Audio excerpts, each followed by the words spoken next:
Hey, hi guys, Shogami here, and now that Disney Speedstorm is finally out of its founder edition status, that is, you have to pay to play the game. Now it's free to play. So now we can talk about the various things it can improve upon to make it a good kart racing game. It is a good kart racing game right now, but some of the things it does is hindering it from being up there with the top caliber games like Crash Team Racing, Mario Kart. So the things that can be done are basic. The problem with arcade racing games nowadays is that the developers tend to cater to a particular type of audience, that being the Gen Z audience. The problem here is that the demands of the Gen Z audience are like, you give us a game, then give it in a broken status. We'll do some challenges, upgrades, and stuff like that to make it playable.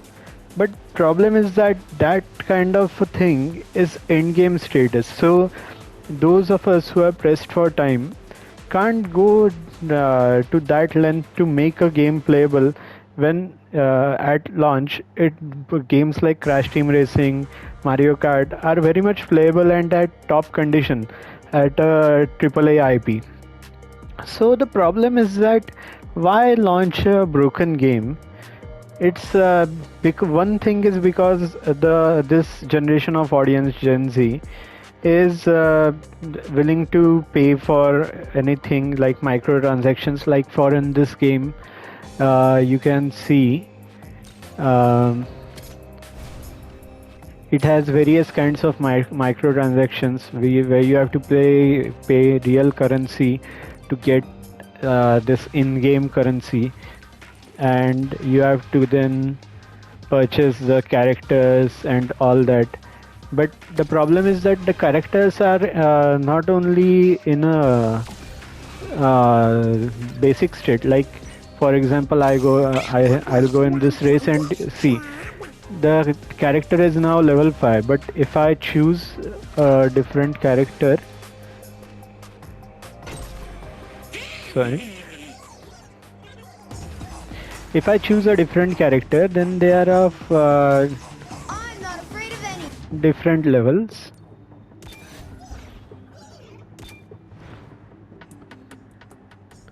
So when you make characters of the different level and you make them upgradable, that is the problem that you face. When I go to Edit Racer, if I do this upgrade, then you can see that its handling is going to get improved. But that is the problem, that those kind of upgrades take time, and you can have to spend a lot of time playing the game to make it playable, or you have to spend real currency. But the thing is that Gen Z audience, as in general, have not grown up on understanding what the arcade racing genre is really about. So the arcade racing genre, like for those who grew up watching the old cartoons, like I'm from the millennial generation, so I grew up watching the Gen X content like Wacky Races, or Mark Go Go Go anime, that is Speed Racer anime, or the 2000 Axel Racers Hot Wheels show. So that is the kind of racing that is arcade racing. Arcade racing is all about taking real cars or imaginary cars like in this game, and then taking them to various imaginary innovative settings. The pinnacle of that being the wild amazing game that was Split Second. To this to the developers or the Gen Z audience that is watching, I like to point out that no matter what the graphics are, do go and play these games in what way you can. The first one being the my highest recommended is Road Rash Jailbreak. It was only launched on PlayStation 1, but it was an amazing game. It was like Mortal Kombat and on wheels, and the various games tried to copy it, Road Rage or another. There was something like that during the mid 2010s, but they did not reach that kind of standards that Road Rash Jailbreak had. It was the best Road Rash game. Most of the people get nostalgic about Road Rash PC game, but that wasn't on par with Jailbreak. Jailbreak is a top standard for arcade racing games, followed by Crash Team Racing. Crash Team Racing, in general, is a kart racing game. So that is may or may not limit an audience, but it is the perfect kart racing game. It is only skill based. It is the only skill based game I played that can be compared to the souls like genre, for example, where only skills matter. No, you can't use overpowered anything. But in Crash Team Racing, in souls like games, you can overpower the game at if you reach end game and get higher gear. But in Crash Team Racing, there's nothing like that. So you can have to use the power-ups that are given to you. No power-ups are game breaking. Like in Mario Kart, there is the power-up that takes you from behind to first place or near first place, or there is the disgusting hand power-up that is there in SpongeBob kart racing games that is over abused by AI or other racers, that half the time a hand comes on the screen and you can't see anything, even though if you are a skilled player you can't do anything about that. And recently I played the Lego 2K Drive. I like that game actually, but it's still in a developmental phase that I would say it's good, but it needs to reach the highest standards of Crash Team Racing or this Mario Kart. So you have to do some things for that to reach those standards. You can't just leave a game in a state that it has broken power-ups or broken mechanics and expect them to reach that status.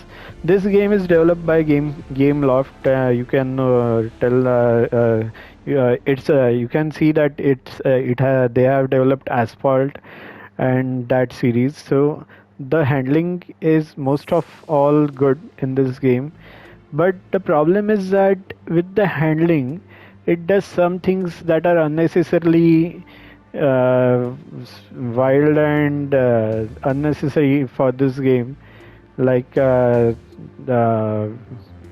weird drift mechanics. If you drift, the drifts don't get chained, like in Crash Team Racing or Sonic Sonic and Sega All Star Racing, etc. So for me, the point is that you have to enjoy the kart racing games, like the arcade racing games, as they were meant to be. Fun, non-serious games that are not simulation games. You can't take them as you can't take a game like Forza Horizon and call it an arcade racing game. It's simcade racing. It's not arcade. It does nothing but nothing arcade in terms of handling. It is just arcade in terms of the setting. That is, you can go wild Hot Wheels tracks or Lego tracks, some Blizzard Islands and some volcanic islands and off-road racing and all that, everything cramped into one game, be it different iterations of the game.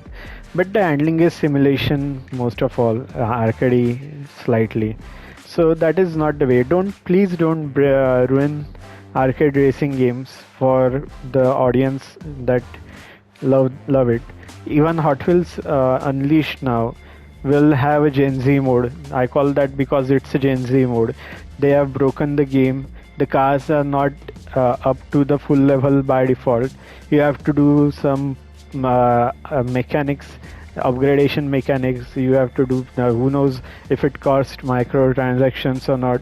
So you just have to do upgrades. Then after a while, it gets upgraded to the final car, and who knows at that point how people will try to exploit that type of way. So new players may not even feel like playing the game. It's a problem for the developers. Hot Wheels Unleashed, the first one, reached 8 million players, around that mark, active players, and it was a top tier game. As an arcade racing veteran, as a long time arcade racing player, that I have played arcade racing games from basic handhelds, not even the 8-bit games, but for the one that I remembered fondly is Double Clutch on Sega Genesis or Mega Drive, as it was called in different areas. So I have been playing arcade racing games from that time, and I can point out to that Double Clutch on Mega Drive, Road Rash Jailbreak, and Crash Team Racing on PS1. On PS2, Crash Nitro Kart, Need for Speed Hot Pursuit 2, the PS2 version, not the PC and other version that was developed by other studio. The black box game was Hot Pursuit 2. It was a great game. It was a top-notch game. The handling was challenging but rewarding.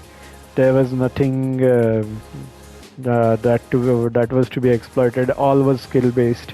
If you have the skills, you can play this game at a very high level, and the Gen Z players try to go for this dopamine, or what they call online. They play those games like Apex Legends and Fortnite for instant gratification. That is a kind of thing that we did not go for. Where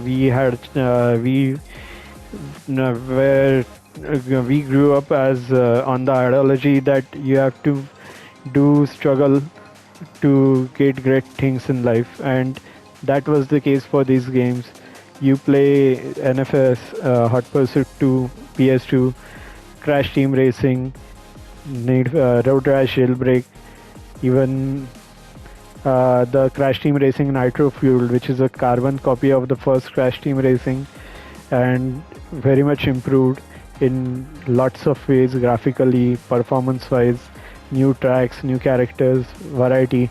It's a benchmark that you can have microtransactions, but you can still not do the Gen Z stuff and don't break the game, like compromising on handling and everything. In Crash Team Racing, you can see that the handling is normal, nothing is bad, and everything, the characters and all that have a fixed stat.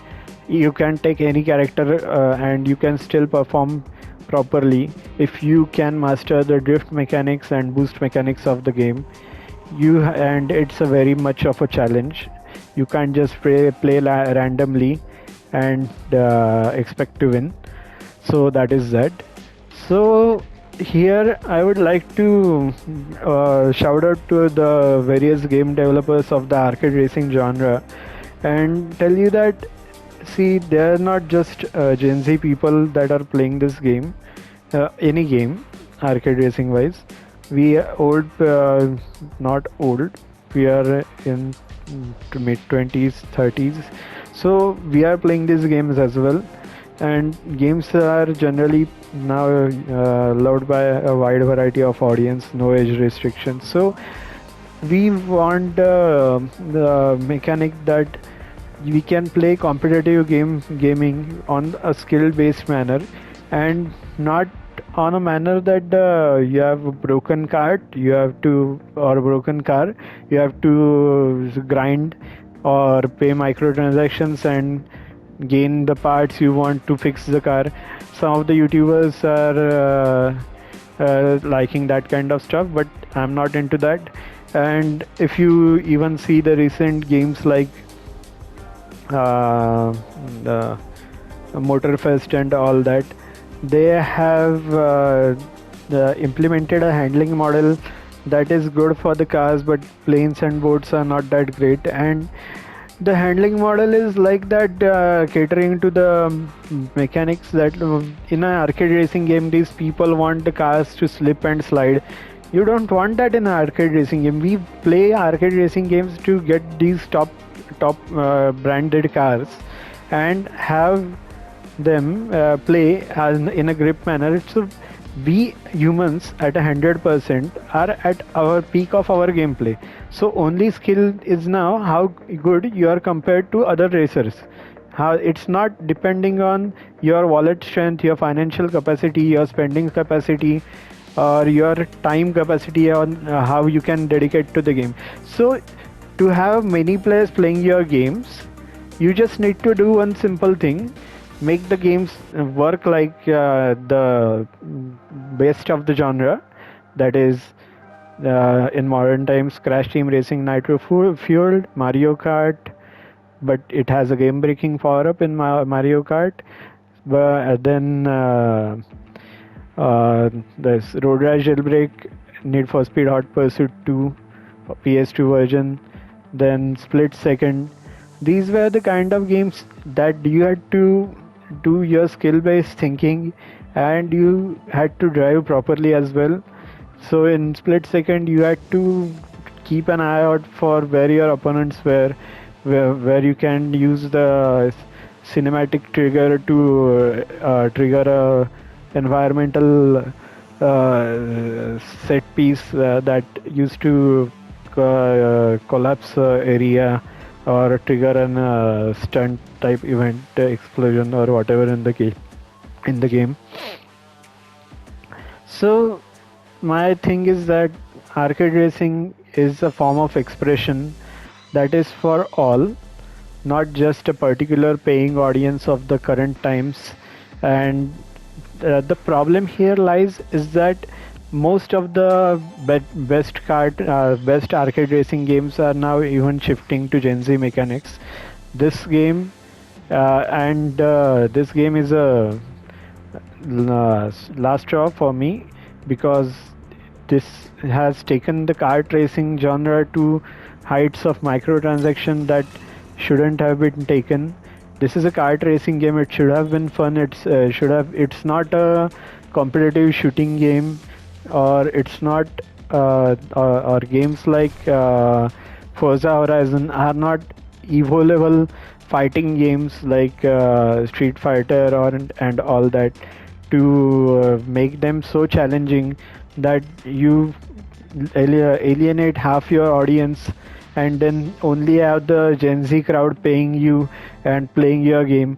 But the problem here is that you are alienating a wide variety of people from a wide variety of games. We only had the Hot Wheels Unleashed 2 game that we were supposed to be waiting for. That was like the real flag bearer for the actual arcade racing genre. But now it has become a staple of another game tarnished by Gen Z mechanics. And I am begging you, please don't do this. Don't do this. It was our last hope. There is no arcade racing game on the horizon that is holding the values of Road Rash Jailbreak, or Crash Team Racing Nitro Fueled, or Need for Speed Hot Pursuit 2, PS2, NFS Most Wanted Original 1, Split Second, Burnout Revenge, even the fun kind of arcade racing games of the Motorstorm series. There are wide variety of arcade racing games that have been just eliminated because of these kind of audiences that enjoy paying and just have a goofy time playing with this game. We don't want a goofy time playing these games. We want cars or vehicles that perform perfectly. We have the skills. We want a platform to showcase our skills online. We want to race. We want to win. We don't want a cheap thrills experience like how I did this with my kart, and I flew my car off a cliff like a plane, and what the bullshit is that kind of thing. We don't want those kind of games. We want fun experiences, but competitive experiences. You can have a Gen Z casual game mode where these people can just play casually in a non-ranked setting. But we want ranked matches in these racing games that we give us the by default card that is at a 100% power level, and it only gives the skills to test the player. If I give you an example, then Crash Team Racing Nitro Fueled, each player that performs and comes first, I respect them because those people just play the game heck out of the game and perfect the drifting mechanics and all that to chain the drifts in a magnificent way that you admire them, you admire your rival and how much time they have spent with this game. That is kind of the dedication I want to see. Gamers are not a goofy genre of people that are just playing games out of uh, non-affection towards real life. We have a real life to live as well, so we want games that work perfectly and just want to showcase our skills, that how much gaming is fun for non-gamers alike, so they can feel that these games are worth playing and they are not cheat based or money based or anything like that. They are just skill based, so you can even play this game to a higher level and have the skills to perform at those levels. So anyway, that is it for this video. If I feel like I've missed something, I'll make another video. But this Disney Speedstorm as well has the potential of being a good game, but it lacks drifting mechanics that are refined, like chaining drifts and all that. The map is very chaotic. I can't remember if the map has any sorry, map, not map. The camera is chaotic. It's very close range, so you can't see all of the track. So I don't know if there is an option. Wait, let me check. By the way, just showing that I am already on streamer mode. The streamer mode is enabled for any problems if anyone thinks. Anyway, so here are the controls. Let's see if there is a change camera. So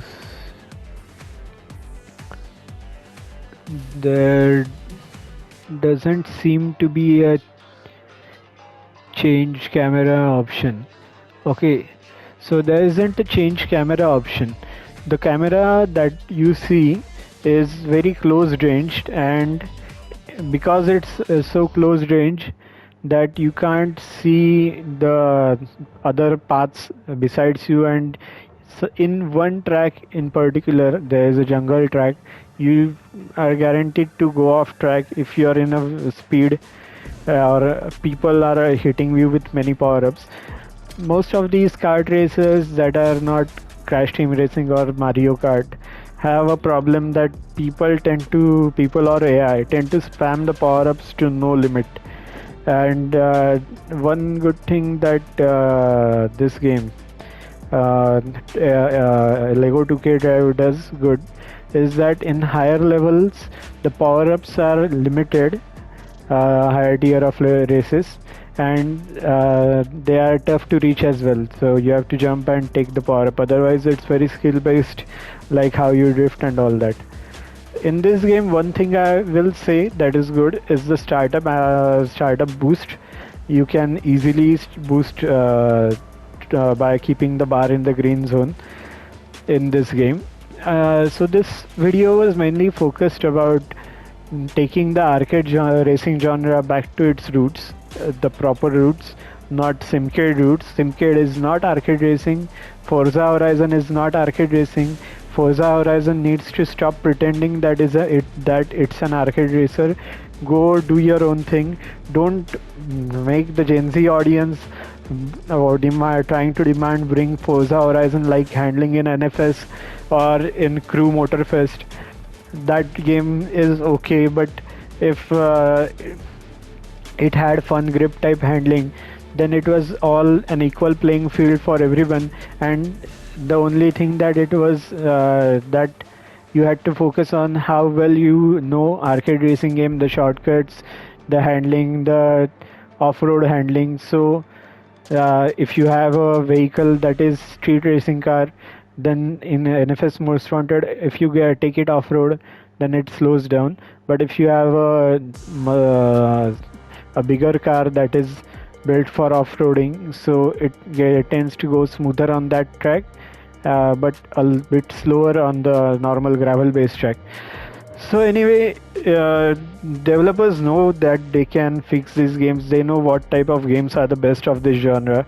So just do these things and make it fun for those of us that care about arcade racing game to the actual extent, and not cater to these newer generation of audiences that did not grow up watching wacky races or Mark Go Speed Racer, Hot Wheels Axle Racers. They don't know the amount of fun and innovation that these kind of shows or the games I have mentioned had. So they just know Forza Horizon, and you have to replicate everything by Forza Horizon's book. That is not the way. That is not arcade racing. Please stop making games based on Forza Horizon. That game can be that game. That game can be enjoyed like that. But please don't make every game a Forza Horizon. That is not the way. That is not the arcade racing genre. So anyway, this was a passion project only for improvement of arcade racing games. I'll see you in my next one. Take care, guys. Bye.